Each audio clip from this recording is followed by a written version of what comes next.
Good afternoon from the 104.5 The Zone Studios. I'm Ross Johnston. In Titans news, yesterday the team released veteran wide receiver Tyler Lockett after he asked for his release from the team. It will make Lockett a free agent on Wednesday afternoon. The Titans will have to figure out their wide receiver room. Week 7 in the NFL ended last night with a Monday Night Football doubleheader, which included the Lions beating the Buccaneers 24-9 and the Seahawks beating the Texans 27-19. Buccaneers wide receiver Mike Evans is believed to have suffered a broken collarbone and will likely miss the rest of the season, which will end his streak of 1,000-yard receiving seasons. Also, longtime Eagles defensive lineman Brandon Graham is rejoining the team after retiring last year. Graham won 2 Super Bowls with the Eagles in his first stint with the team, as well as being awarded second-team All-Pro and a Pro Bowl in 2020. For all your foundation repair and waterproofing needs, visit USSTN.com. Breaking news at once in your home for the Titans and Vols. This is 104.5 The Zone.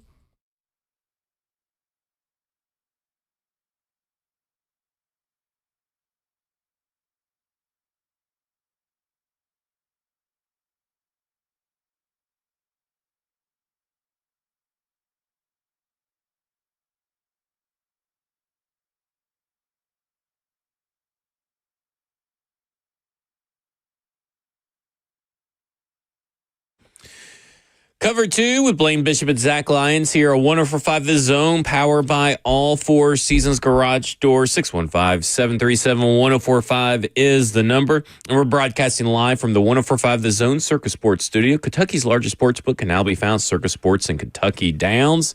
We'll have Coach Mack joining us at 2:20 p.m. talk about the Tennessee Titans. Tyler Lockett was asked and granted his release. Writing was kind of on the wall a little bit. I mean, I feel like he kind of did what he was supposed to do, I guess, in a short time, kind of be a guy that was a little bit reliable. But eventually, you kind of saw when you were watching these games that, man, they really need to get Chimere Dike more involved, find ways to get the ball in his hands. And I think we saw when the new interim head coach was inserted, we saw in the first drive, and we saw it get paid off in the first quarter, that Chimere Dike could be a big part of this offense, could add an extra element to this offense that we haven't really seen outside of Calvin Ridley last year, but that is that deep threat element with Chimere Dike.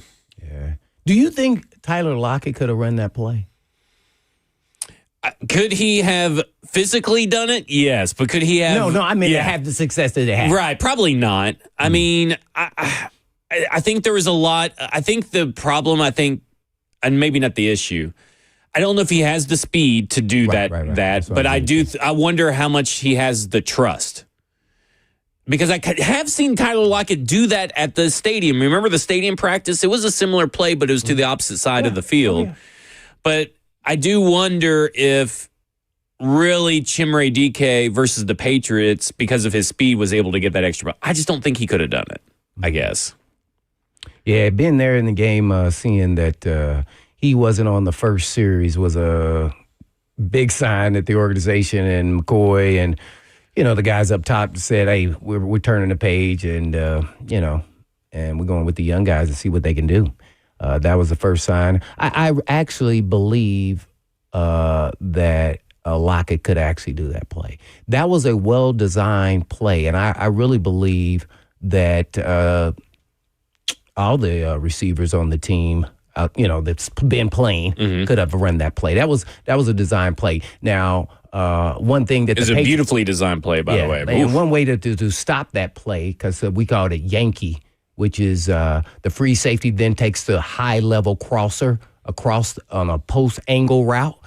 Free safety takes it because you're playing outside leverage, the guy that's covering DK. You lose immediately because he's running away from your technique. Yeah. If say you're on the outside leverage. So then you have what we call Yankee. Tell a guy free safety, you come get him, and then I go to the hole. That's all they had to do, and they would have stopped that play all day. And they keep running it, by the way, so that means people don't know what to do on defense to stop it.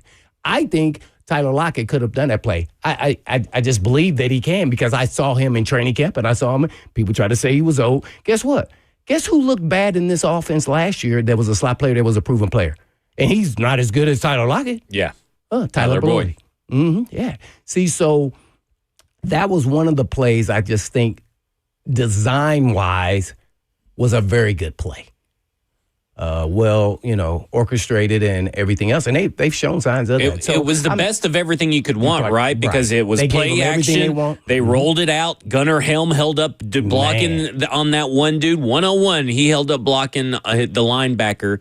And then it was Chimere DK going deep and doing the deep crosser, kind of like what we've been asking him to do with Chimere DK, or And just nobody's really in done what I general. said. Guess where I learned that? From Jerry Gray when I played. So we're talking about years ago. Yeah. We all know how old I am, right? So that, and man, when I learned that, I was super excited. I was like, oh, this is great. I'm going to give me a pick because I was the guy coming down. And never did I get a pick because they never threw it. I wasn't a good bait guy. I was like, nah, I'm taking my guy. So it's just interesting, how the game changes, but it's still the same. Yeah.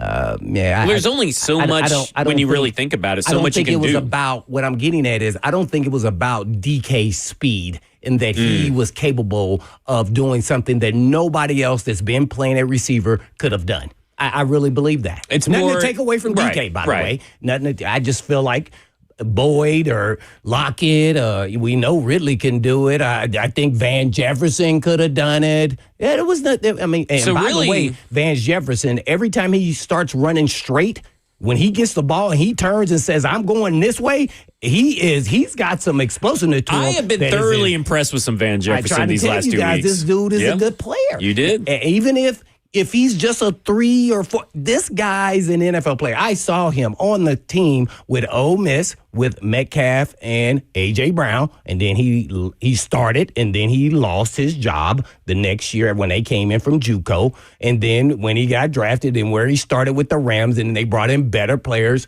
and then he lost kind of his way a little bit, and then now he's bounced around. I think he can still play. Now, is he? And he's relatively maybe young. not a number 1 or 2. No, yeah, he's only maybe not, but on a real good team, I think he's a good solid 3 or 4. And man, when somebody gets injured, he's capable, at least temporarily. Well, I mean, that's what he's reliable too, right? Yeah. He's always going to be in the right spot at the right time. Him and Cam Ward have some chemistry there. And I mean, I think what I agree with you the most on is that obviously what that particular play was a microcosm of everything that we've been asking for the prior 6 weeks. And that I think to your point is that if you would have called that play with Calvin Ridley, Alec Manor, and if Tyler Lockett, Van Jefferson, it would have worked because it was a well-designed play that had a lot of elements to it that the Tennessee Titans prior to this past Sunday were too afraid to do and use, it felt like. Yeah, and hey, I don't know who. I think somebody said in here that I'm friends with Lockett. I have never met Lockett, by the way. I think it was up above. It's gone streamed through now, but yeah, I've never met Lockett at all. And I can't say I'm a huge fan of his either, by the way. Oh, no, I think you read that as Lockett is a friend. Yeah, what he's talking Lockett about. is a fraud. but he put friend, though, didn't he? No, he put fraud, Oh, but okay. I think was you like, read it as friend. Oh, okay. But I was like, what? But no, I don't think Lockett is necessarily fraud either. I don't know. I didn't get to listen to the Bucks show because I know Bucks' title was Tyler Lockett quits on the Titans. I don't know anything about that. I'm not getting into the drama of it. I just think that when you look at what this team right now is not about necessarily the wins and losses as much as it is about developing the young players. I think the wins and losses and hoping for playoffs and hoping for this. Obviously, the players want to win. Don't get me wrong. But when you're trying to evaluate this team, it's time to lean into some of the younger players. I was a little surprised they couldn't get, even if it was a 2027 seventh round pick for Tyler Lockett, anything, I'm a little surprised. But, I do wonder if Bryce Oliver getting healthy, the emergence of Chimere DK, what they may be seeing from Van Jefferson. They're getting Calvin Ridley back at some point, if that all plays into it too. Yeah, good points. But let's stop all the emergency of DK. They're playing the young players. That's not an emergency. Like all of a sudden he shown signs. Yeah. No, they want to play the young players. That's the whole point. I don't know if it's about an emergency. And then they always want to, not just the Titans, teams want to act like a guy's just washed. So I just don't. I think Lockett still had something to provide, maybe just not with this team as far as where it's at. Because he still made plays this last game that I thought were pretty important to moving the ball. I'm not acting like he's a superstar. He'll go on another team Right. and start, but I'm saying he definitely can be a contributor. I don't like the term. I guess Buck saying that he quit. Like that's a. Was that the? I don't want to make sure. Was that the term in the title of the show? Yeah, he did. Yeah, he said quit. Yeah, Ross is going to double check on that. He did because I heard it. Okay, gotcha. Yeah, so, and I was like, whoa, wait. Now, there is parts of you that could say that he decided to go in a different direction. Probably that's a smart thing on his part. By the way, being a veteran player, it's no different than somebody asked me, oh, man, could the Titans trade and get Derrick Henry? First of all, why would Derrick Henry want to come to a losing team? Like, really? Oh, it sounds great on paper. And then I wouldn't want to be running around behind this offensive line. No. So I don't think he quit. I think he made a business decision. And the business decision is, hey, there's some other teams out here I can contribute to, and I know this, and so I'm going to see if I can. Well, let me tell you, when the news broke that Tyler Lockett was getting this release, I for whatever reason, my timeline is filled with a lot of these guys that cover the Bills. I don't know why. Yeah, the Bills and the Steelers are the teams that I heard. But the Bills, all the this group called Cover One that covers the really? that covers the Buffalo Bills. They're a blogging group, but they're they're kind of like PFF without the grades and stuff. Oh. They're big into film and big into the Buffalo Bills, and they're Buffalo Bills centric. They were all like, let's get Tyler Lockett. Let's sign Tyler Lockett. And I mean, that's not a fan base that typically is known for that. Because, the Tennessee Titans fan base is known for ex-player gets cut, sign them because they recognize the name. That's not what these guys are known for doing and perpetrating. That means that they see value in what Tyler Lockett could bring to a missing component of their team. And you brought up the Steelers. I know Calvin Austin's been battling injury. He's not Calvin Austin, but he can provide a reliable veteran presence and a different dynamic, and he'd be reunited with DK Metcalf. And I know that you brought it up, but I remember Tyler Lockett, they were kind of in on the Steelers at one point. So, it will be interesting to see where he lands and what he does, because I do view, I don't really view asking for your release to be some big thing, a big strike against an NFL player.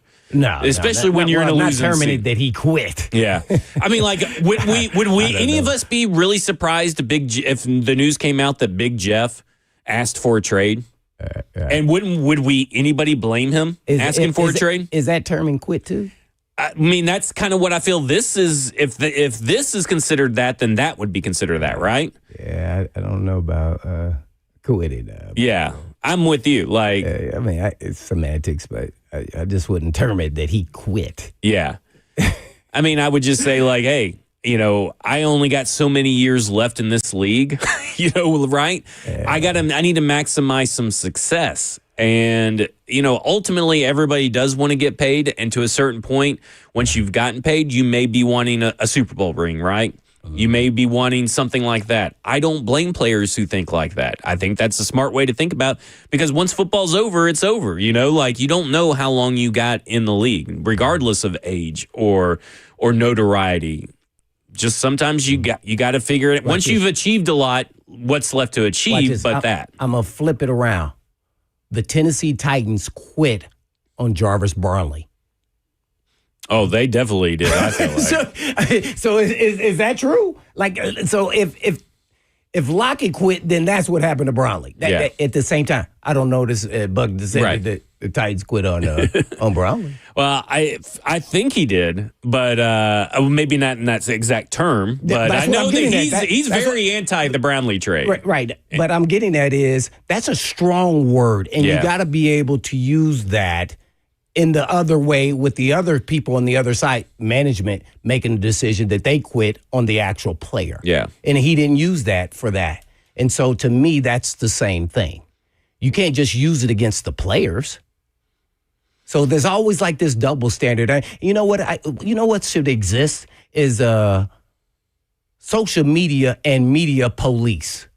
I'm going to make Ross the president of that. Yeah, because some of this stuff that goes on is said is just crazy. It's just craziness.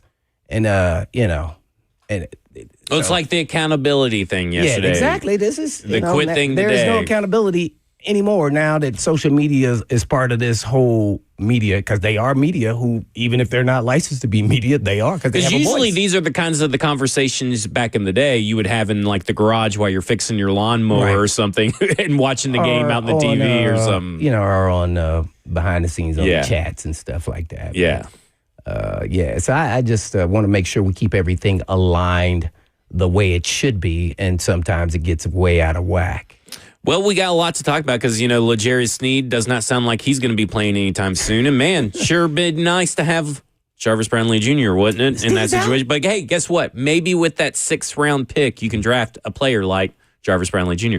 All right, this is Cover 2 with Blaine Bishop and Zach Lyons here on 104.5 The Zone.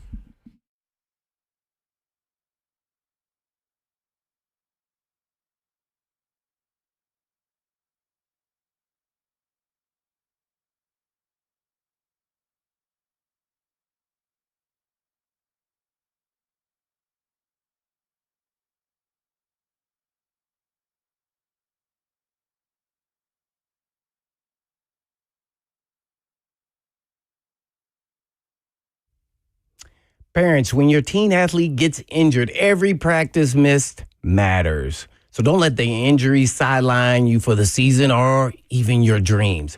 Introducing the Edge Athletic Recovery Program, a 2-month, twice daily sublingual peptide protocol designed to help your athlete heal faster, recover stronger, and get back on the field safely. Our science-backed peptides BPC 157 and TB 500 support muscle, tendon, and ligament repair with no needles, no downtime, and no hassle. Safe for teens, non-GMO, gluten-free, and easy to take at home. Optional add-ons include M-Sculpt functional sessions and regenerative orthopedic treatments to accelerate recovery and even more. And so don't wait. Get your athlete to the best health they can and full recovery and back to the sport. Call Edge Peptide Therapy at 615-724-1878 or visit them online at edgepeptide.com to schedule an office consultation today. Edge Peptide Therapy knows every game, every practice, and every dream matters.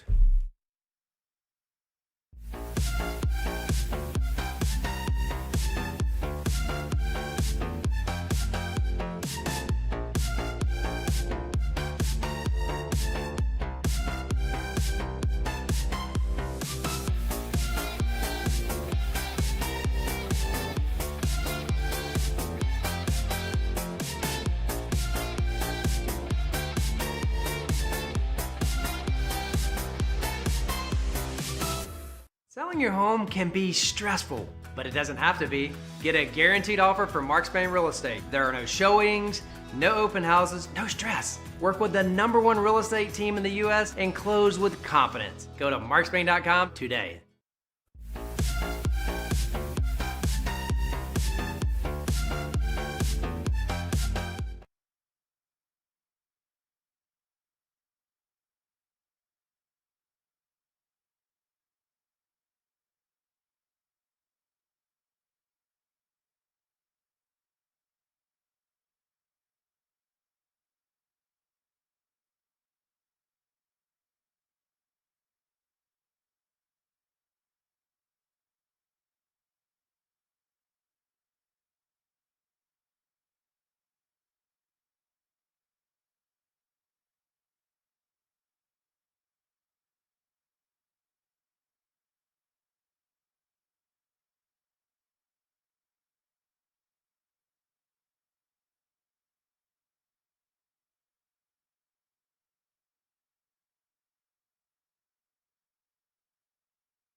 Cover 2 with Blaine Bishop and Zach Lyons here on 104.5 The Zone, powered by All Four Seasons Garage Door. 615-737-1045 is the number. Wait, real quick, okay, though, go ahead. I do have a question for Snead. I want somebody to ask. Okay.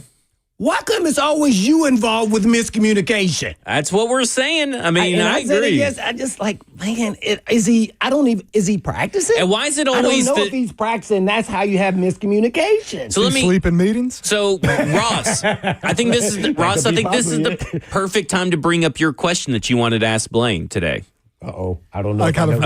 You already forgot. Can You got too wrapped up in the immaculate grid. I did. Can you remind me? Okay, so Ross wanted to know, it seems like Snead's doing a lot of the communication to the safeties. Yeah, I remember that now. Yeah. Okay, so I'll let you take it over. Blaine, when you played, because I've never been on a football team where the corners communicate or the primary communicator, it's more the safety. Did you ever, were your corners communicating or were you calling the signals back there?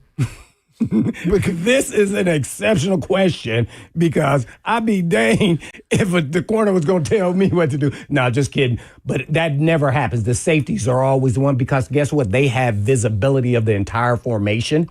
And the corners actually rely on the safeties to make the call. So if Snead's making these calls, it's because they're not getting the call to him. See, that's what we're wondering. Fast enough. Yeah. Yeah. And so then because he can't see the whole entire formation, so he can't tell you, he's not the one that should be directing, even though if he has insight, he can't see the entire formation. So that, to me, is on Diggs. Yeah. And then there's 2 veteran players. So now that even makes it worse. So if I'm in the meeting, I am lit when we having these conversations about who's supposed to be, and you got to see it. You always at safety are expecting motion. And you already in your head are already forewarning him before the play even happens. When they're coming out of the huddle and they start lining up, I'm already directing traffic about what's going to happen if they move, if they motion. Yeah. And this is what we're going to go to, and I'm already giving hand signals before it happens. And you should know on the scout, right? Based on your scout during the week, if they line up in this formation, they're more likely to motion here. But let's just assume, I assumed yesterday that they didn't practice that. Yeah. Because that shouldn't happen with 2 veteran players. Well-established players, by the way, too. So that's what makes it a little. If it was 2 young guys, it wouldn't even. If it's bother like me. Kevin Winston Jr. and Jalen Armour Davis, right? I probably wouldn't have a problem. Dang, we didn't go over this. But 2 veteran guys, even if you didn't go over it, I gotta know. You gotta know. I also found it weird that both plays were Quandre Diggs. Both those plays were Quandre Diggs. Well, and Quandre Diggs on at least the Austin Hooper touchdown, which is where you see Snead looking at Diggs and signaling to Diggs while Snead is only looking at Cody Barton. And by the time the ball snapped, Snead's like caught in a blender. You mean looking at the receiver? You said Cody Barton. No, he's looking at Cody Barton. Then he looks at the tight end. He's not even looking at Snead, the wide receiver. Yeah, Diggs is never looking at L'Jarius Snead when all that play, before that pre-snap movement, the switches and everything. He's only looking at Cody Barton, and Snead is signaling. Something, yeah. And which makes me then wonder, because we've seen a few plays, right, where it seems like Snead is expecting something and not getting it. And again, that's not to excuse L'Jarius Snead's play on these plays, but that does tend to slow everything down. Here's the rule. No matter right or wrong on what you call, just call something and go with it. Yeah. That way everybody's on the same page. It doesn't matter, even if it's the wrong call. Everybody on the same page. Let's get it out sooner so you can get your eyes, because things happen fast in the red zone. Yeah. It's real quick, boom, boom, bang. And so if you don't communicate, man, you are screwed. Yeah. And I keep seeing it, and it's always with Snead involved, and that kind of irritates. So I don't know if he's at practice and he gets to kind of go through these communication issues, or is it more that he has to be in the meeting and have to kind of lead that and say, hey, man, since I'm not practicing, hey, when they motion, what will we do? Yeah. So I don't know. Well, and then to hear his quad, yeah. Now I'm nervous. Is he out? I don't know. Well, the way that what sounded today is that they said, and I'll pull up the exact wording. This is from John Glennon, who was at the coordinator's press conference today. Titans' Denard Wilson says guys will have to step up with Snead, quad in parentheses, not being in there. So that means he's not playing. I mean, I'd be very surprised if he was, because I mean, you saw how long he was out with the that quad injury thing last year. Well, this is where I miss Brian Callahan. We would get an extensive explanation really of what's wrong with Steve. Even if it changed Right, later on, right. we would still at least Yeah. get something. Yeah, that was unbelievable there. That was so McCoy's definitely not going to be the sub. We just And have now to they don't guess. have Jarvis Brownlee Jr. So who Guess is it- actually going to be starting that corner? Do you know? I would assume Daryl Baker Jr. and Jalen Armour Davis, and lots of prayers. You need some prayers because this Colts offense is that's who they play next, by the way. And we'll get to the Colts preview later. But this Colts offense is just clicking on all cylinders, and Shane Steichen is just doing whatever he wants. It's clicking on all cylinders versus the Titans. It Yeah. wasn't did the punter punt against the Titans? Once. We got time. one punt. Yeah, It was the first punt of the season. But so. that rhythm and flow of the play calling was just like, oh, this Yeah. is a dream. And it's gotten better and better and more creative. They're with these communication issues keep popping up. It doesn't matter if Snead's out there or not at this point. They're going to feast because they're going to put you into conflict with the safety in the corners constantly. I mean, you got to be on your P's and Q's. You can't be first off, it's week 7.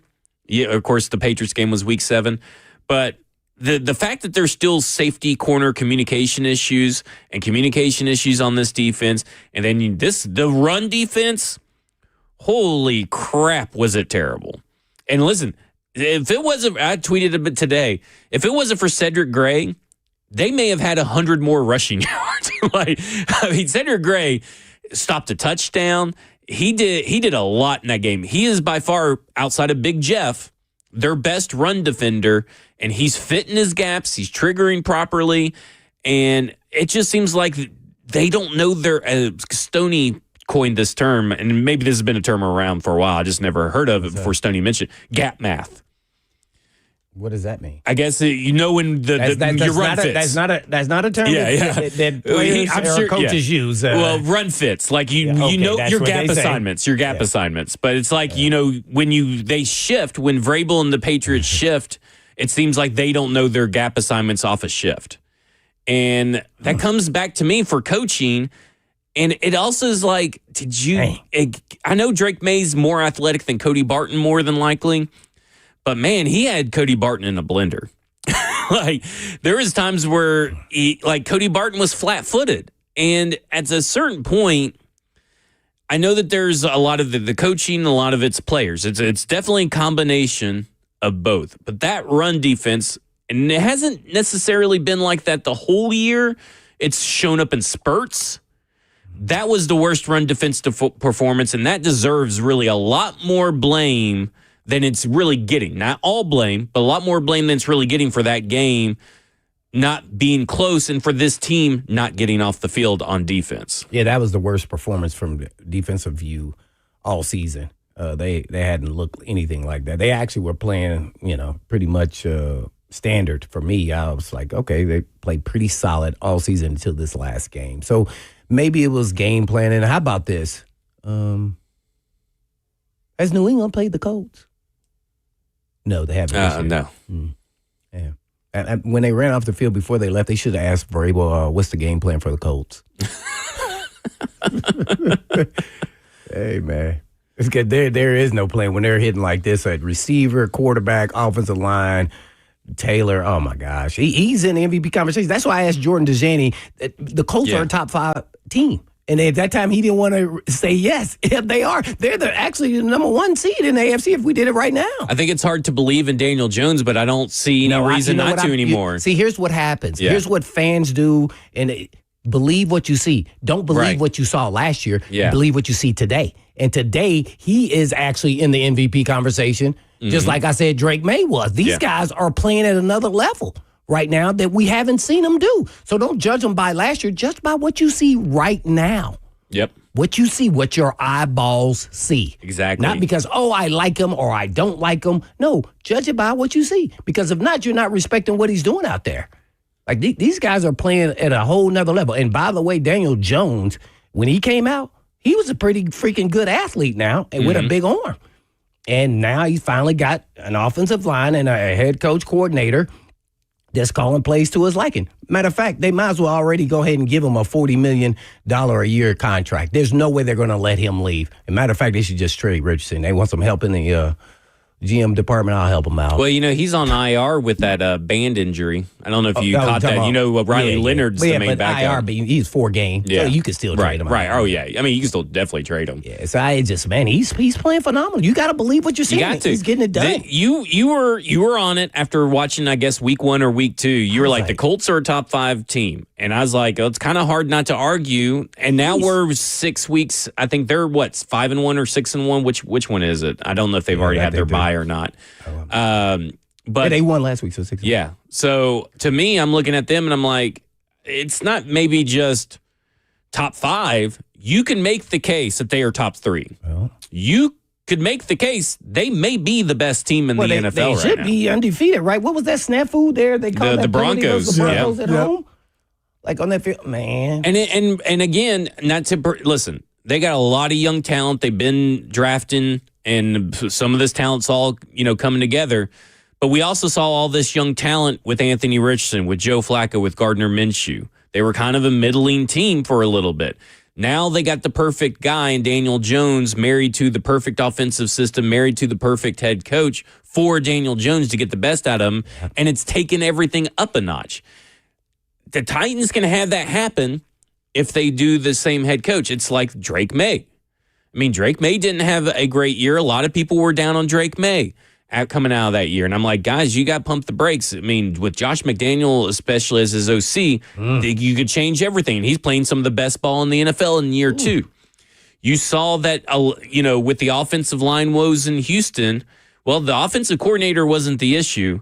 The offensive line is probably the biggest issue, and they made the offensive line worse, and now the new offensive coordinator is having the same issues as the old offensive coordinator, which, I'm kind of been tinkering with Robert Saleh and Bobby Slowick, head coach, OC for the Tennessee Titans next year. Been kind of tinkering around with that in my head. Former Texans offensive coordinator last year. They crossed paths in San Francisco. Where is he at? I don't know where he's at now. I meant to Google that, but I forgot to Google it. But was thinking about that. And then I'm thinking, okay, look at Jane Daniels. Same head coach, same offensive coordinator. He's getting a couple of injuries piled up, and he hasn't played as well as year 2, but probably because of the injuries. Probably because his weapons haven't been healthy. All this to say, and Caleb Williams, new offensive coordinator, new head coach. And he didn't have as bad as what everybody viewed it. But they were trying to call him a bust up in Chicago after 1 year. Mm-hmm. It goes back to Cam Ward, where I say, guys, we got to have patience. I know there's not a lot of faith that the Tennessee Titans will make the right move, but when you start kind of listing out some of the head coaching candidates that are either realistic or non-realistic, when you start listing out, there's a lot of candidates and combinations of staff out there that can get the most out of this team and the most out of Cam Ward. It's going to be really, really hard for the Tennessee Titans to mess it up, but I would not put it past them that they wouldn't mess it up, but it'd be really hard. It's the luck of the draw. It's just like hiring. You just don't know, and where's a good fit. I mean, who would be your number 1 choice or number 1 and 2 as far as veteran coaches who are proven in this league? I just go back and forth a lot. Veteran. I know that's very indecisive and fit seating. That side, because if I was doing it, I would have segments. Veteran coach proven in this league. Young guy up and coming. I mean, young guys up and coming. I mean, so you kind of separate them and see what floats your boat, because a veteran coach, to me right now, is probably the best bet, but he's going to probably want more control. And I don't think it has to be a veteran coach that has had super success elsewhere. Mm-hmm. It can be a coach that maybe was in a bad situation, or maybe a situation of his own creation, and then he learns something that gets a second shot. Who would be in that bucket? I would say Robert Saleh, Arthur Smith, Matt Nagy. Yeah. I'm not saying that none of those guys are like my top choice or anything, but they're all guys that I feel like situationally, things didn't work out. Mm-hmm. I mean, for Art Smith to go 7-10, 3 years with Desmond Ridder, Marcus, and the ghost of Matt Ryan is pretty impressive to me, no matter how you slice it. Now, I know that there was other stuff and all that kind of stuff. The stuff that Robert Saleh had to contend with up there, with Woody Johnson and Madden grades and tinkering and not even being there and all that kind of stuff. Okay, like I'm not not really out on Robert Saleh. And what he's doing with the San Francisco defense is pretty impressive considering the injuries that they have had, and they're relying on a lot of young people. And I would trust that maybe he could pick up a pretty good offensive coordinator. Maybe it's Mike McDaniel who gets fired from the Miami Dolphins. Maybe it is Bobby Slowick, who I felt like they got rid of a little too early and put all the blame on him. Maybe it's Mike LaFleur who went with them to New York, but maybe he's learned something new now being with Sean McVay. He went from the 49ers to the Jets, now to the Rams. Maybe it's something like that. Matt Nagy, I mean, I think we've all kind of looked at Matt Nagy and overlooked him as a guy that, well, he's the reason they failed up in Chicago. And I'm like, I don't think that's necessarily true. And I don't think he lost the locker room. And I don't think, in my opinion, I look at Matt Nagy and I'm like, again, I think he's a lot better than people give him credit for. Or a better choice than people give him credit for. So in this day and age, let's kind of revision his history, go back in time, but then put it in time with social media. Yeah. Bill Belichick, did he fail him and Nick Saban at Cleveland Browns? Yep. See, and they wouldn't have got their second shot. See, but in today's world, that's what would have happened. Yeah. The best of the best right there on the same staff. They failed. Right. I'm with you. You got to keep an open mind in coaching that, you got to give some opportunities here. And sometimes it's forced or you had no other options. But, yeah, to your point about, guys getting their second go-round and with the circumstances that were all involved in why they didn't have a lot of success, and see if you give them a second shot. So, I'm definitely open to Cliff those Kingsbury is another guy. I don't think they'll give Brian Flores a true shot at it, but Brian Flores would be another guy. Yeah, I don't. But I told you that. You had him third on your list. Well, I had him said number one. Number one. That would be what I would do. That was what I would do. Right. Yeah. I don't think I agreed with you. I don't think they're going to do it, but that would be what I would do. Yeah, I don't think the Titans, just being honest, I don't think the Titans are going to be hiring somebody that's suing the National Football League. Yeah, I don't think so either. And so far, winning all their amendments or whatever they're all called. He's winning everything now. I think I would stay away from that. Yeah. Hey. Yeah. I mean, but there are failed head coaches at other situations. I mean, and like if they fired Kevin Stefanski, I would be all over Kevin Stefanski. From the Browns. I actually don't like his offense. Okay, well, that's just me personally. I'm with you. I think it's more run-centric than anything else and too tight end. And I just think that's his base. And I just, it could work. Right. I just, I don't think, it's because he's with the Cleveland Browns. Yeah. I like it. It's like, head coach, like if he dealt with that, man, he probably pretty much could deal with anything. So he'd probably be a good hire. Yeah. Yeah, so because he knows offense, that's for sure. I was just going to say, Saleh really does intrigue me because he got that Jets team to 7-10 2 years in a row. Second year, obviously, Rodgers got hurt, and that defense was outstanding. Then last year, after he got fired, that defense got significantly worse, towards bottom of the league. Well, that's what I'm saying. So if you went for Robert Saleh, if Robert Saleh was your DC on Sunday, we wouldn't be talking about run defense, run fits, and miscommunication. And again, all we've said on this show is if you hire a defensive coach, that's fine. You just have to get the OC hire right. Yeah. Cam and everyone else. And he's got a good pool of candidates to pull from by his history with the 49ers, who have offensive coordinators everywhere or quarterbacks coach and all that kind of stuff. You selling me on Saleh, guys. I'm just saying. Because if they run that 49ers offense, oh my. I'm just saying, I know that the problem to me is that people associate the head coach with the owner or with the GM. You guys got to separate certain things that happen in the fantasy football league, in the National Football League. That's how they but I mean, in the National Football League, you got to separate Robert Saleh from Woody Johnson's issues and decisions. Because after Saleh left, if you go read the big article about when we found out that his teenage sons were helping make roster decisions They were based on Madden. teenage, Yeah. Or were they in their 20s? No, I don't think either of them were in their 20s. One of them may have been, but I don't think either of them were. Ross, no, please. I'm pretty sure I'm right. No. But even if they were in the 20s, I still wouldn't. If those guys are making roster decisions based on Madden, how is that Robert Sala's fault? I'm just saying, like, we got to understand the delineation of blame here. All right, coming up next, we're going to go to your phones. We got Art in Nashville, and we got someone else calling in, 615-737-1045. This is Cover 2 with Blaine Bishop and Zach Lyons here on 1045 The Zone.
Cover 2 with Blaine Bishop and Zach Lyons here on 104.5 The Zone, powered by All Four Seasons Garage Door. 615-737-1045 is the number. Let's go to Art in Nashville. Art, you're on with Blaine and Zach. Is this Art Smith? No, not that Art. Yeah, he said he's in a rush to FedEx. My question is this: have the Titans ever had a better free agent signing than Ryan Tannehill? Well, they traded for him, so that technically that wouldn't count. Yeah, that was. But I get what you're saying. But I get what you're saying. I think he would be one of the best free agent acquisitions out there. Or I guess acquisitions. That have worked out very well. It really did. That was a safe play. Yeah. That was probably John Robinson's best trade, man. The security blanket from Marcus. Yeah, that was pretty good. Free agency, Nate Washington definitely has to be up at the top. People forget about, man. He played all 4 years of that contract he signed. Yep. There's some other ones, but yeah. Did we get DeMarco in free agency? No, he was a trade too. But yeah, the Nate Washington's a good one to bring up because it's kind of a one down the backdrop that it still plays. He was pretty freaking good. Yeah, I would have to say so. Would have to say Danico Autry. Someone says in the chat, brings up his name. That's a good one. Free agent signing. Yeah, free agent signing. So that would Ben Jones, free agent signing. Ben Jones, of course. Yeah. There's been a few that you kind of, because of the position, maybe you forget about them. But yeah, Ben Jones was a staple. He played here 2 different contracts, right? Yep. I believe so. I think, I know it was just one season, but I think D-Hop was real good Delaney for us Walker, too. Kevin Mawai. Oh, Delaney Walker's number 1. Man, there's a lot of them. Yeah. Okay, so Denard Wilson spoke to the media today, and he talked about communication issues that have led to big plays allowed, and he says it's inexcusable. It's been addressed. And we've already talked and touched on the miscommunication between L'Jarius Sneed and the safety so far in that game. But I didn't know that Cody Barton spoke yesterday. But Cody Barton spoke yesterday to the media. He was asked about the 4th and 1 play. And then so was Denard Wilson today. So we got both those clips, but we're not going to play them yet. Let's set the scene. Okay. So it's 4th and 1, and the Patriots come out with an empty backfield. And as they're breaking from the huddle and coming out with an empty backfield, 3 wide receivers to the left, 2 wide receivers to the right, and I'm sure 3 pass catchers. I guess you should say 3 pass catchers because Austin to the right of the defense. Yeah, 3 receivers. And so Cody Barton starts signaling what we believe to be a safe audible into a cover 2. That means they weren't expecting no backs. Yeah, so weren't expecting no backs. And he obviously, his responsibility in typical cover 2 would be to go deep. Is that correct? Well, he has deep middle, but when you're in the red zone, so I thought that's typically what you do out on the field. And so that means that they probably didn't cover if they come out no backs in the red zone. We're going to go to cover 2, but that's what they did because that's what their safe play is against cover, against no backs. So I think that's where it kind of starts getting a little iffy because things happen really fast. And first of all, there is no deep middle, and you don't want to match up which a lot of teams do, your middle linebacker versus a wide receiver. Especially a speedy, quick wide receiver like Demario Douglas. Yes. And so then obviously Demario Douglas converts on the first down. Converts on that. Catch. Great catch behind him. He needs to listen, when he becomes a free agent, if Cam Ward's still here, you need to sign him because since Cam Ward likes to throw behind his receivers, we know he might have got that one, Elegant Manor can't get it. Yeah. But you're saying red 2, Blaine? Great body control. Blaine, you're saying red 2 in the red zone instead of traditional cover 2. Like a lot of teams call red 2. And I'm going to say this. I'm not a big fan in the red zone of cover 2 unless you've been doing it for some years and guys understand how to match up, basically making it cover 2 man to a certain extent, not man. So, like, when I got to Philly, they ran cover 2 all the time, but it felt like it was man-to-man. I mean, especially when you got in the red zone. I got beat on a 7 route, and what they did was they brought in tight formation, and all I had to do was stay where I was at based off of my initial alignment in the red zone.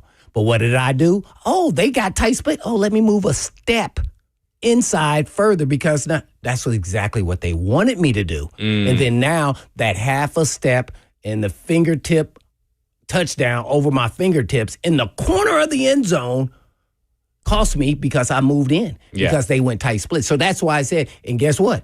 I was basically man-to-man on the slide. Right. who became the slot after, the development of the play. Just like kind of that play, except Diggs was nowhere around the guy. Yeah. So it's just, I just go man to man. Then you know whose fault it is because things happen so fast. Yeah. So that's a cover defense that you should probably be doing in the. And that's something that obviously. But nothing wrong with checking to that. Yeah, checking to that because that's what he's been told. Or he could have called timeout. Yeah. He could have called timeout, and I would have been completely comfortable with that, them coming out. And then guess what they would have done? Changed their play. Yeah. But guess what? We got them out of wits, and we're not doing something that we're uncomfortable with, matching up our linebacker versus, a slot receiver. So we got the one audio clip. It's going to be Cody Barton's going to be first, a little bit of a pause. Then it's going to be Denard Wilson talking about the communication on that 4th and 1 play. Oh, the one down by the end zone. We were just in a soft coverage there, and that's just a tough when it's empty 5 out versus the coverage we were in. That's that's the open spot in the zone. I'm not going to tell you to call. We have a kind of check system sometimes down there. It was a lot of moving pieces, a lot of communications. We should have got to a tighter coverage. We didn't, because of, over communicating and just not seeing things faster. But at the end of the day, we should have been in a tighter coverage than we were. We didn't get it communicating. That hurt us. We shouldn't even been in the coverage that we were in. That's the issue. Oh, see, I did not hear that. So I know you didn't hear it. That's what I said, that they shouldn't have been. And I would have, they should have called timeout. Mm-hmm. Like, because I do wonder now, looking back at it, when you see Cody, because everybody noticed when we were watching it live, that Cody Barton was like a madman signaling. Initially, right off the bat. So he saw it all the way while they're breaking the huddle, which is exactly what's supposed to happen. He ran to the left. The defense is left and say, hey, cover two. So they checked out of whatever they planned as soon as he saw them break the huddle and nobody was in the backfield. And then he tried to run and then he's kind of pointing at McCrary, but not like to get the third guy or move inside. But it didn't look like it. McCrary looked like he was in perfect position. Yeah. So it was a free release. They were doomed from the start regardless. And they were going to be doomed anyway because I don't know if anybody has gone back and really looked at that play like we just did from the All-22. But guess who else got open, wide open? Austin Hooper. Yeah. Because guess who was looking in the backfield again? Diggs. Yeah. So and I just went through the play and they ran the 7 route. He was nowhere to be found. So they should have probably called timeout. I think being that Cody Barton probably first go around here, probably didn't feel comfortable calling timeout there. So he thought he got him to a great coverage that would cover them. If they would have got the first down regardless, even though it was a great catch.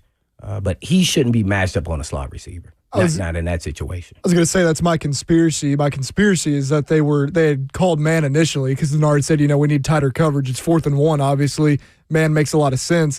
Cody lines up, sees Pop Douglas at the number 3, knows that would be his guy. He doesn't want to cover him because that wouldn't be smart. So he just checks to 2, which obviously didn't work well either. But that's my conspiracy about that play.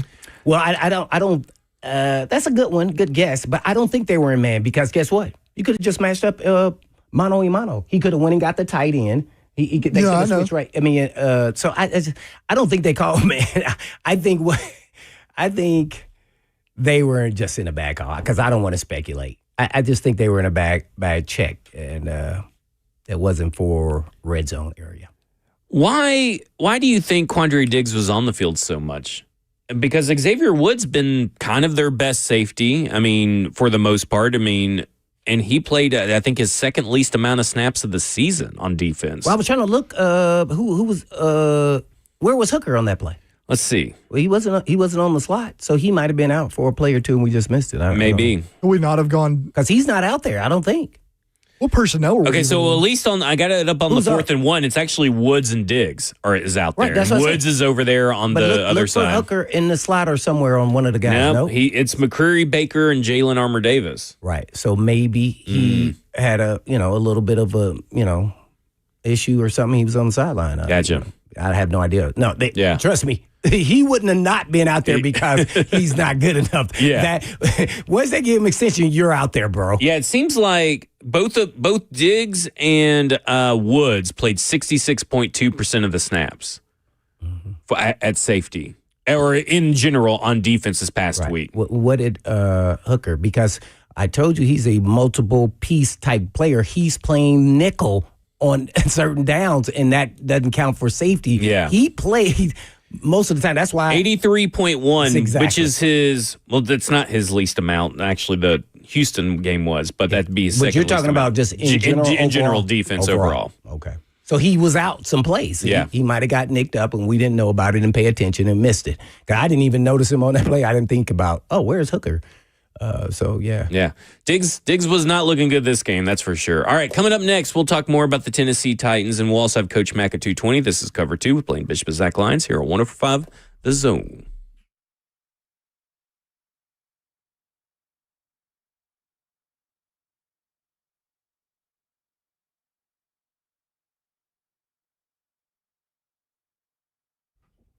Let's talk insurance. King and Associates Insurance. They're independent agents, and that's a big difference. But it goes beyond just having multiple companies to shop, weeding out the non-competitive companies, keeping great relationship with the biggest and best, along with bundling.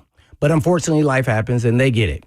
Here's a true story about my friend and coworker that switched from a previous independent agent and got better coverage on his home and its contents and even his automobiles, with flawless communication and true champion in his corner after his 16-year-old daughter's accident, and they saved them thousands and thousands from an independent agent who was overcharging him for years.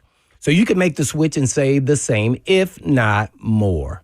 But don't make the switch because he did or I did. Switch because you should. As a business, family, or an individual, make the switch to King and Associates Insurance. And I'm sure you can do for some extra money in your pocket. And if you want the extra money, just give them a call at 615-321-8121. That's 321-8121. Or you can check them out online at tkinginsurance.com.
Cover 2 with Blaine Bishop and Zach Lyons here on 104.5 The Zone, powered by All Four Seasons Garage Doors. 615-737-1045 is the number. We're broadcasting live from the 104.5 The Zone Circus Sports Studio. Kentucky's largest sportsbook can now be found in Circus Sports in Kentucky Downs. Blaine, okay, so it was a chaotic week, obviously, inside the Tennessee Titans. A short week, I guess, for Mike McCoy to really get everything going, game plan and everything. So we probably didn't see a lot. Go ahead. No, I was just about to say, we got to put this tweet out. What is more chaotic? The Tennessee baseball fans or just the fans that their coach may leave, or what the Titans had to do this past week? Or Titans fans that think that Cam Ward is a bust. Right. Oh, yeah. That's better. Good job. I knew we could put out two brains that had, we would be smarter than one. So obviously a lot going on right inside the building. A lot of stuff you kind of situate in a short amount of time. Now, if according to Coach Mike McCoy, he felt like the players and the staff really stepped up in that short amount of time. But speaking about how different the offense may look, there's certain things that I felt like that would change that we may not notice, or may not notice to the naked eye. And one of those things was more condensed or tighter formations by the wide receivers. I felt like they ran a lot of those, giving their wide receivers a lot of options. Well, that's kind of a trend in the National Football League, even in college a little bit. But it felt like Brian Callen was more of a fan of let's spread it all out. Conventional. Yeah. 3 wides and let's. Yeah. Like they using 2x2 under Brian Callahan were two pass catchers and 2 pass catchers that felt like they were really spread out. Here that when they used 2x2, it felt like it was really more closed in. Now, I felt like while the offense I didn't feel like entirely different, I guess. I felt like the plays that they called, Cam Ward looked more comfortable. And it kind of reminds me of, the players over plays and stuff like that, because we knew that the playbook was the playbook. They're not going to overhaul the playbook. Did you get a sense that it felt like everybody was a little bit more comfortable? Because, I said Cam Ward, but it felt like they were using Elikai and Manor more in run blocking. I felt the offensive line looked a little bit more. There was Kevin Zeitler still an issue, but for the most part, I felt they performed pretty well. What did you think about the offense?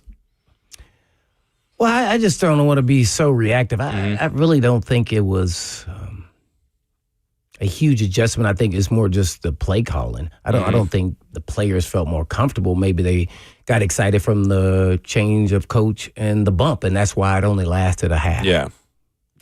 Because at the same time, I'm a big proponent of just execute what the play is called. It doesn't matter if you like the call or not. You still have a job. So it doesn't resonate with me. I didn't see anything by the naked eye watching them that they did anything drastically different. Yeah, I don't think it was drastically different. I didn't see any of that. And I don't think you could do something like that in a short window like that he had. So but you could emphasize, to your point, other things like formations and how you want to go about your business. And maybe the other coach didn't want to do some of these things. And so I think if he was smart, let just Bo Hardegree be Bo Hardegree and call these plays and what is effective for his quarterback in this offense. So they're still tinkering, trying to figure out what can work and what cannot.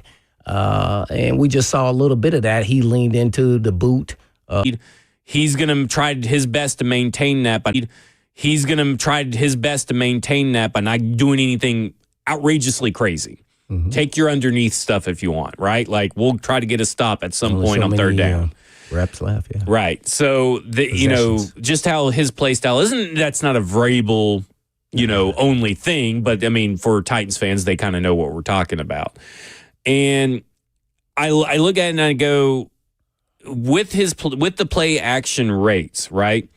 So the Tennessee Titans, like I said, since week 2, it was by far their highest, because what was happening was in week 1 and week 2, they were at 26%. Okay, week 1, week 2, 26% play action rate. Mm-hmm. Then it went to 17%, then 15.9%, then 14.3%, and then I'm sorry, I got those confused. So I'm just screwed that all up. Denver was 26.5, Indianapolis was 26.2, and then New England was 25.6. Ever since Indianapolis week 3, it kept going down steadily, the play action rates. And then now the play action rates shot up under Mike McCoy. And like I said, he was 8 for 8, 115 yards, 1 touchdown, 158.3 passer rating, which is a perfect passer rating, by the way, 14.4 yards per attempt. He completed over 25.1% of his passes over expected. So like I said, is 100% completion rate. Nobody would expect 100% completion rate off play action. And he got 2 sacks. One of them was the fumble, and one of them was that Milton Williams just went right up through J.C. Latham like he wasn't there. Those were the 2 sacks. Other than that, the play action pretty much worked, and they only ran the ball 11 times with their running backs. So it was even working without having an effective run game, which is good to see. You can't rely on that all the time. You need to start leaning into the run game, which has been something this coaching staff has refused to do no matter who's at the helm right now. Now, game got a little bit out of hand from them, but there's times where that running can maybe help extend drives elsewhere. But it did feel like, I guess maybe not comfortable is the right word, but it felt like they were playing faster, I guess would be the thing. Like, I don't know if you caught that or anything. I don't know, maybe if I'm using the right words, is like more instinctual, I think.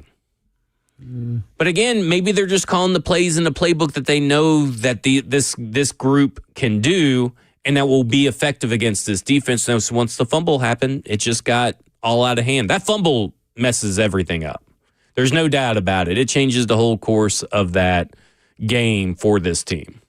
How many points did they go down once that guy scored a touchdown after he fumbled? That was 31-13, right? That was it. I think that was the last play of the last score of the game, wasn't it? Let me pull that up. Didn't that happen? That was the first possession of the third quarter.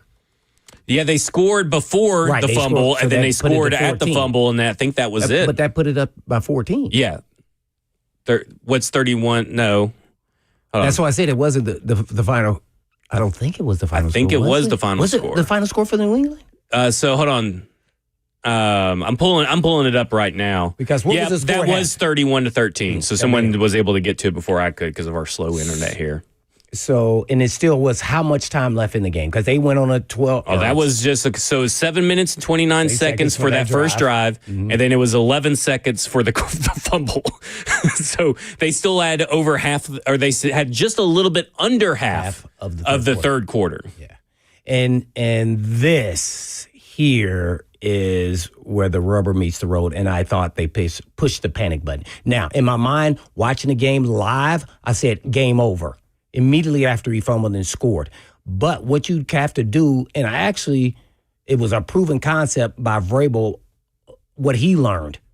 Every time they push the panic button and start trying to throw it around the yard, and because you knew he only have his possessions, he then came back the next game, and when that happened, the next time that ever happened, he would run the ball.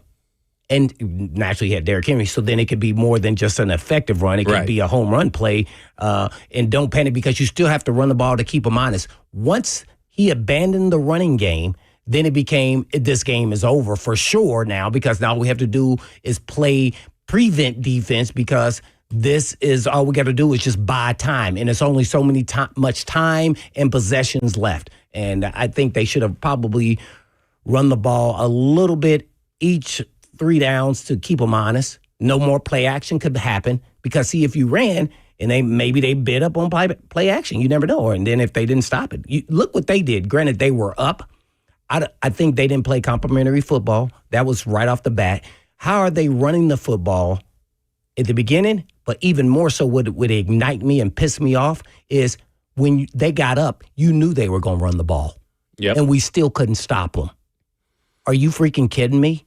Well, that's put everybody up and say, we're man-to-man. We're going to dare you to throw the freaking ball. Yep. So I just think they kind of abandoned what was happening because of the score. And sometimes that does happen, but don't be so quick to push the panic button. This game is over. This is kind of, I get it, but man, I just think it was over then because you have a young team and you show right before half that you don't believe that this young team can execute without making a mistake. That was clear as day. And that's on the quarterback and the coach. Yeah. To me, you got to play like you have nothing to lose. Like, who cares? If he makes a mistake, this is all a learning process. Basically, that's what we're learning here. Well, listen, coming up next, we're going to talk to Coach Mack about the Tennessee Titans. This is Cover 2 with Blaine Bishop and Zach Lyons here on 104.5 The Zone.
Covered 2 with Blaine Bishop and Zach Lyons here on 104.5 The Zone, powered by All Four Seasons Garage Door. And you know what that music means. It's Tuesday. It's an afternoon, and that means it's time for Coach Mack for his weekly Mack Attack, brought to you by Two Rivers Ford, the South's most trusted Ford dealer. And Coach Mack, we'll try to start with the positives. Not a lot of positives, but what did you see about this offense that allowed it to have so much success in that roughly the first 2 quarters? Well, they got into rhythm. I mean, that's what we've been looking for all year. They got into rhythm, and they weren't behind the chains. The big thing, Zach, was in those first few series. I mean, they stayed ahead of the chains. And when you can stay ahead of the chains, then you've got the defense having to play 50-50 on both things, and now you've got them a little bit off balance. But once you start getting behind the chains, and then start turning the ball over, then it completely flips the script. But to answer your question exactly, they were in rhythm and they stayed ahead of the chains, especially early in the ball game, and they were able to score touchdowns. They scored the first quarter touchdown. They scored all season, and that's, I mean, when you're starting to finish, series with touchdowns, that's a good sign. Obviously, the middle 8, the last 4, the first half, and the first 4 of the second half is where things went off the rails for the Tennessee Titans. But they were eventually able to slow the Patriots down, whether that was them taking their foot off the gas or not. But they were able to slow them down for a quarter and a half at the end. How do you kind of put the pressure on a team when you're down 31-14 after a pretty major turnover? How do you put the pressure on the defense if you're the offense? Well, I mean, you just continue to do what you do, because now not only the score separated, but time is also on your side too. So if you've got time on your side and you've got score separation on your side, then it completely changes what you're doing. And look, they were able to run the football. I mean, the Titans did not do a good enough job throughout the ball game of stopping the run. And so when they can run the football, then they still have got you a little bit on your left foot defensively, because you've got to get down in there to play the run, to stop the bleeding on the run, and then all of a sudden that opens up your play action pass. We've seen it a few times with this defense over the last season and a half. They tend to have an issue with containing the quarterbacks when they decide to run. What are some ways that, I mean, is this just do your job, know your assignment kind of deals? Or is there something they can do to maybe help prevent that from happening in the future? Well, if you're 4-man rush, then you've got to, and especially with a quarterback like that, early on they were giving him the A or the B gap, because that quarterback that we just played will take that A and B gap. Plus, I mean, he's an athletic dude, so he can circle you if you don't do a good job of the thing that I used to do defensively was with a 4-man rush was cage rush it. It's because you got 4 guys, you got 5 gaps. So if you're cage rushing, your outside has to squeeze. But the thing that has to happen is your 2 interior guys. One of those guys has to be able to front it up and be able to 2-gap it. Because if they start taking sides with a 4-man rush, then one of the A or the B gap is going to be open, especially if they have a lot of time to throw, which they did. We've seen Cam Ward now fumble the ball kind of, inexplicably, 2 times in a row now, 2 weeks in a row. What are I've heard that there are some drills that they can do and stuff they can teach. What are those drills? Is that kind of like the thing where you hear where a guy walks around the facility with the ball in his hands and they try to knock it out? What is it that they can do to help him with that? But hold on to the football. I mean, that's what you do. I mean, there's not any secret to that. And you're right. He's lost it. Now he's lost it both times under pressure. But you have to understand that, especially if you're under pressure, then ball security has to be and both times he's been raising the ball up, coming from a lower angle, raising it up to try to get rid of it. That's when it's come out of his hands twice. But I mean, in particular, there's not a whole lot of drills you can do. You just got to concentrate on ball security, especially in that situation. We're talking all things Tennessee Titans with Coach Mack for his weekly Mack Attack, brought to you by Two Rivers Ford, the South's most trusted Ford dealer. Well, Coach Mack, it's always a tough call trying to fight through injuries. At least I had an issue with that, especially if you were going to help the team or hurt the team. But watching J.C. Latham, he seemed like he's improving but there's still a fine line. What do you see when you see him playing? Because he doesn't look like the guy we saw in training camp. Because he looked like he was going to be yeah. Well, Pro I Bowl haven't. level. I'm not drilling down. Studying these guys player by player. They got plenty of guys to grade them. But I agree. He's these first 2 weeks. I would say that he's been uneven, and he's been uneven, and to me, it still doesn't look like he's settled back in from the month that he was off. And so he just needs to keep working during the week, and then in the ball game, you got to square in and get back to the level that he was playing early. But as you well know, when you lay off from active competition, Yeah. That's a little bit of a while to move back in. And plus, the thing about it is, of playing tackle out there, if the score is separated on you and people are coming off the edge and coming constantly, that you have to be dialed in exactly to what you're doing. Not that he's not dialed in. I just don't think he's quite back up to par yet. Not sure you've ever been an interim, but kind of take us through the lay of the land for coaches when you're an interim within a season based off compared to when it's in the off season and you hire someone. Yeah, I know. I was an interim coach. I was an interim coach at the Cardinals. So they asked me to take the job when they fired the head coach, and I took the interim job, and then interviewed and got the full-time job at the end of the year. But I have been an interim coach. Just like what when you're an interim, if you've been in the building, you understand the problems, Blaine, that is going on. You understand the vibe of what's happening, but you have to all of a sudden, as to where you've been in an advisory capacity, then you have to move to where you are the voice of the room, and then you have to very, very quickly assume because if you're an interim head coach at the time, but you're the full head coach during the time as the rest of the season goes on. Now, Mike McCoy he's got a big plus because he's been a head coach. He was a head coach for 4 years at the Chargers. So there's a lot of things that come up that you have to handle as a head coach if you haven't been one, that you really don't know. He's got an advantage in the fact that he's been in the building and he's been a head coach. So, but the workload, it's still 24/7. There's not a whole lot of difference with that. Naturally, I've been seeing on social media, I don't know if this is true or not, but you tell me you've been around the league a very long time. With quarterbacks and center exchange, sometimes the ball gets a little sweaty from the sweat from let's say, the center. How often does that happen that it affects, the ball, or is just kind of something that happens randomly and you just really can't gauge it?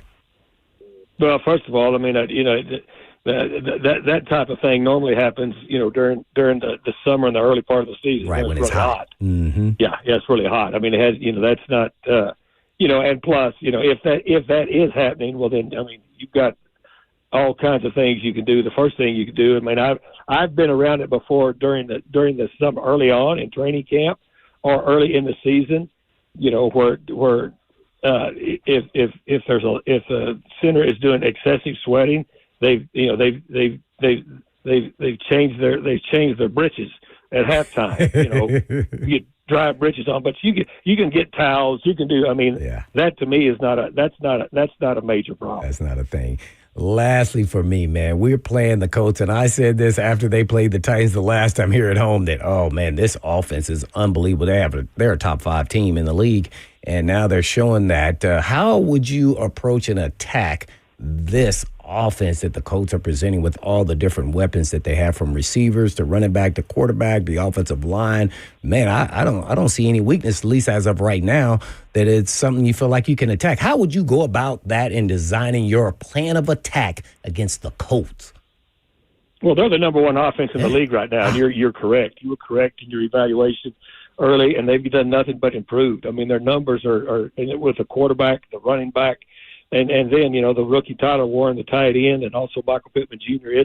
It's impressive. Over 30 points a game is what they're scoring. And so you've got to take a holistic approach to it. First of all, you got to possess the football on offense. Because if they're going to score 30 a game, you can't afford to be turning it over to them. You can't afford to be going 3 and out. You can't afford to be giving them, any type of help at all. So you're going to have to be really, really solid with your special teams. And then defensively, the thing that you have to be able to do is you have to be able to, during the course of a series, get them behind the chains at some point as to where you're not playing 50-50 against run pass. Because right now they've got teams defensively on their left foot. They really do. I mean, that's all I do is grind tape on the opponent, to getting ready for them. And there's very, very few times that they've been behind the chains so far. And you were right in your early assessment. This is the number one offense in the league right now for a reason. One more thing on that note, you just made me think.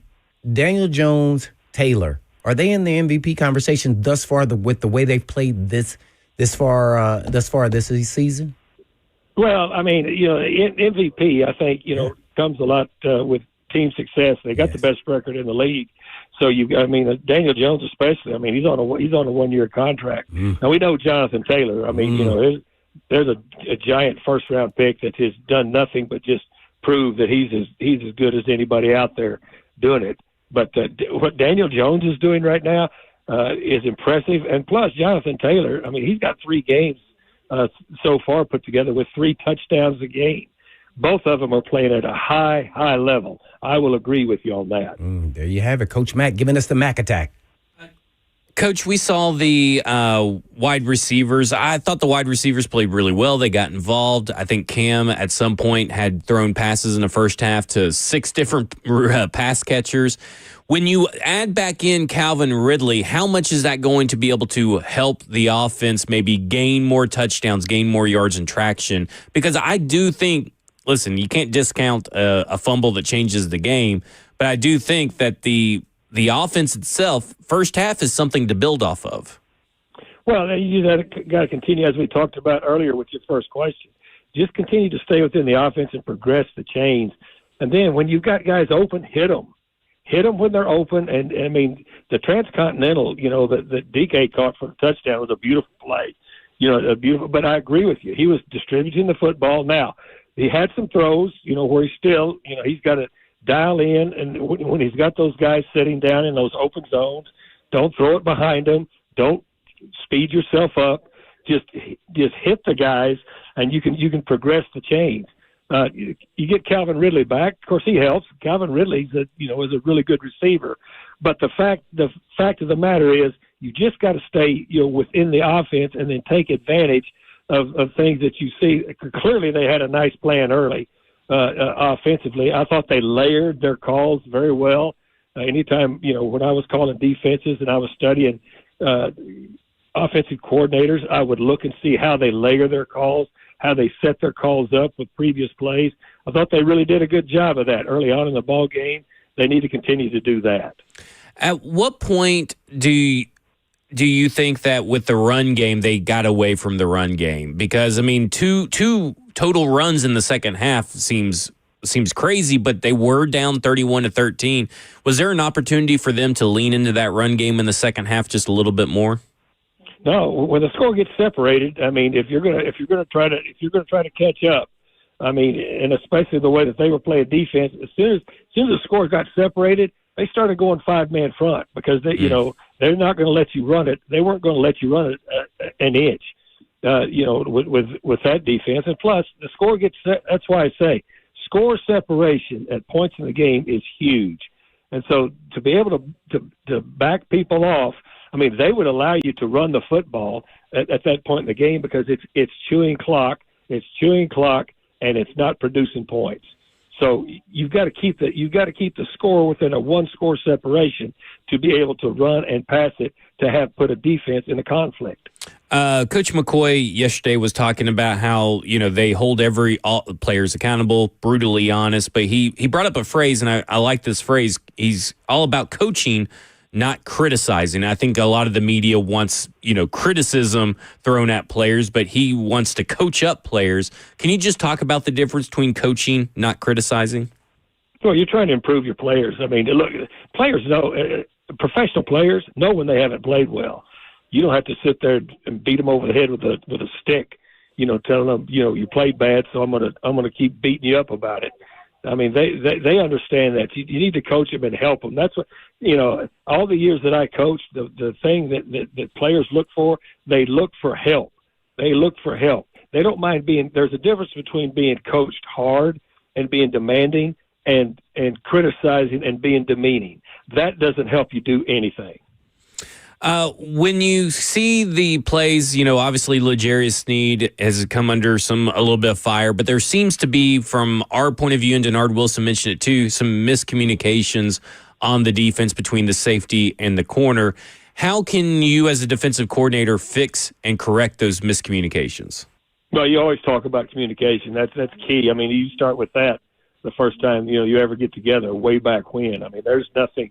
Look, that is something that is mandatory defensively. I mean, defensively that never ever changes, and there's not a game plan nor a defensive system put together that you don't encourage communication. So that's on the players to communicate. So are you when you're going up to Indianapolis, are you a St. Elmo's Steakhouse guy? Yeah, I mean, it just depends. I mean, I've been to St. Elmo's a whole lot of times, but I've got to say this. I started going to St. Elmo's in 1977, so I've had plenty of shrimp cocktail up there in my time. Do you have your picture up on the wall anywhere? Well, it's probably somewhere. All right, Coach Mack here for his weekly Mack Tech, brought to you by Two Rivers Ford, South's most trusted Ford dealer. Coach Mack, we appreciate it. Hey, Coach. Appreciate you guys. See you. Have a good day. Yeah, you too. All right, coming up next, we'll talk more about the Tennessee Titans. Maybe we'll touch on a little bit of Tony Vitello, see what's going on through his head since he may be leaving the University of Tennessee baseball program. This is Cover 2 with Blaine Bishop and Zach Lyons here at 105 The Zone.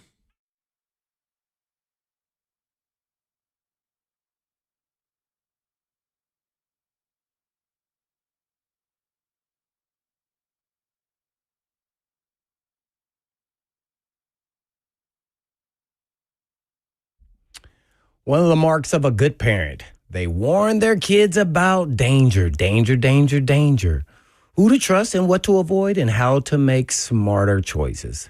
Hey, folks, it's Blaine Bishop for Eurofix. And Eurofix repairs European vehicles, and Eurofix believes in warning their customers, too. In one case, Eurofix wrote a $5,500 refund check to its customer. Who does that? Eurofix policies and polices all their work for themselves. And why? Because not every auto shop tells you the full story. Some oversell, others cut corners. Some just may not know what to do. So you could pay for more than you should be paying, and you won't be doing that with Eurofix. Eurofix makes quality repairs at below dealer pricing. It has been since 1999. And you also get a free 15-minute no-wrench inspection and a 3-year, 36,000-mile nationwide warranty on all the work Eurofix performs. And rental cars are available with every appointment. So you're on the road, right? You want to stay on the road and off the tow truck, and Eurofix will make sure that happens. Family-owned locally for a quarter of a century and 5 locations here in Tennessee. And all you have to do is just give them a call at 844-EUROFIX. That's right, 844-EUROFIX, or you can check them out online at myEurofix.com. That's myEurofix.com.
Cover 2 with Blaine Bishop and Zach Lyons here on 104.5 The Zone, powered by All Four Seasons Garage Door.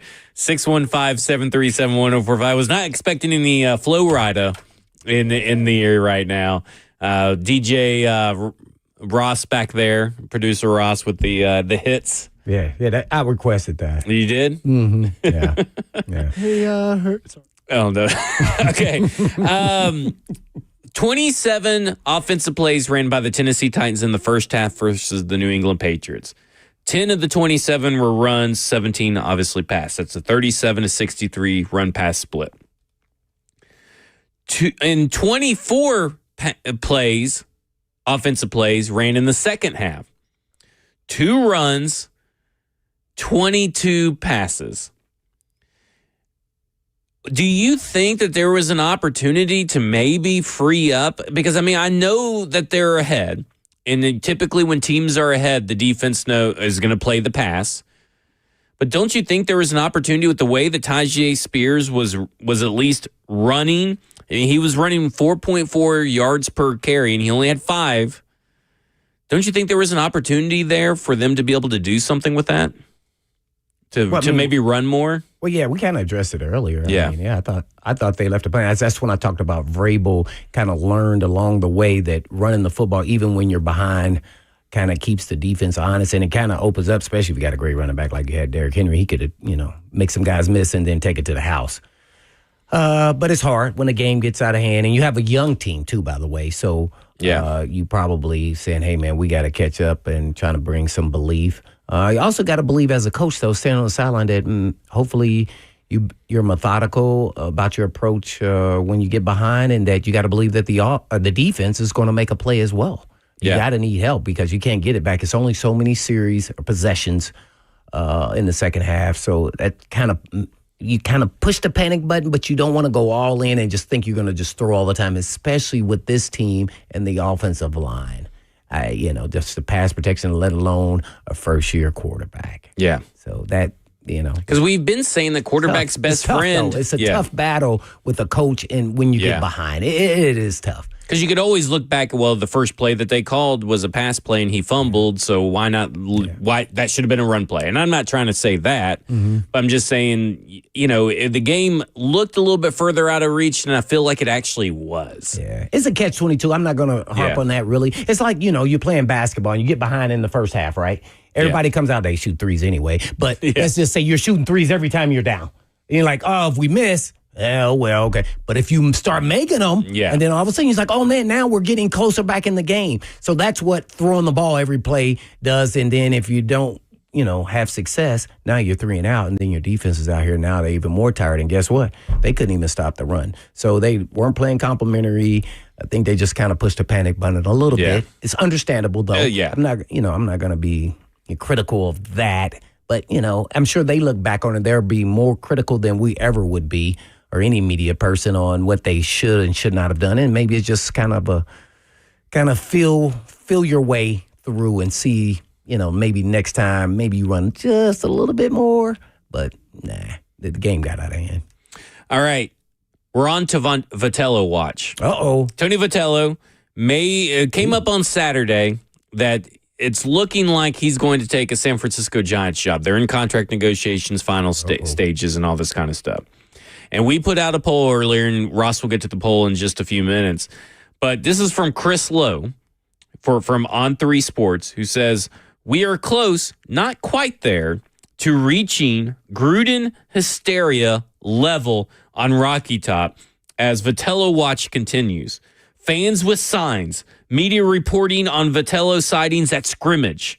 Talk of the cage match between AD Danny White and Tony Vitello. Hashtag Vol Twitter is cooking. No mattresses on fire yet, though. So it's getting pretty crazy out there over in Knoxville. I know he used to come on 3HI. I know he'll be coming on there. I don't know what day is Brent's standing out there now, but I'm sure he comes on there regularly, so I get a full report of what's really going on. But, man, he get a lot of clicks on that one. Yeah, Tony Vitello, obviously, I think if the opportunity is there, he should take it. First off, he'd be the first guy, I think, to make that kind of leap.